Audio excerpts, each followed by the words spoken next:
Ito pala sir yung kinalabasan ng buhos nila Kuyato mula dito sa may puntod. Pag nanggaling kayong puntod, ayan po ang pagkakabaybay niya. Ang nilagay po ni Kuya Ricky na abang ng para sa railings kung sakasakali, tatlo. Isa rito sa kanto, medyo gitna yung pangalawa, tas sa kanto yung sa may kantuhan yung pangatlo, pang-apat to sa gitna ng poste, pang-lima to sa gitna ng poste rin, yung pinakagitnang dalawa. Tapos pagkatapos ng poste, ano po, yung poste pa. Bali, ang nilagay po ni Kariki na abang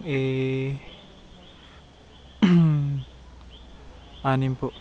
Nandun yung ika-anim sa nakahanay sa may ano, sa may kawayan. Tapos yung abang para sa biga sir, ka-ready po.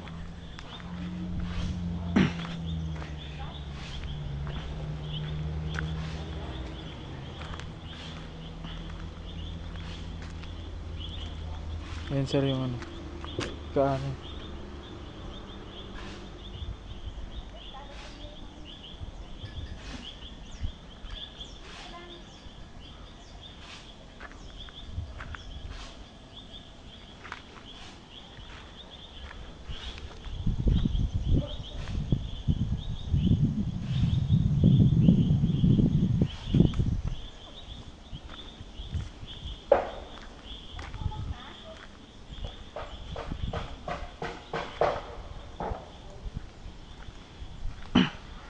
Kukunan ko po yung side pag nandun kayo sa baba ng kawayan, ay pababa din sa may kanal.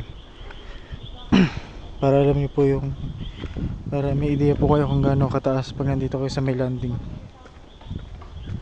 Mahusok sir, ayun yung sinunog namin na ano, yung sa bubuyog. Ganyan sir.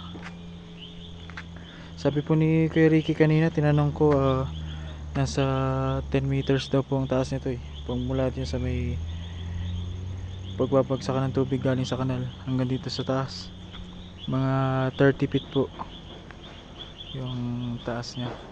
Yun po ang sabi niya kanina. Tapos yun yung dalawang abang sir, mula po dun hanggang dito na groutan Tapos sila, habang kinukunan ko to sir, sila si Randy daw po nasa Cam 7 na malapit na daw po dito, mag-alas 4 ng hapon.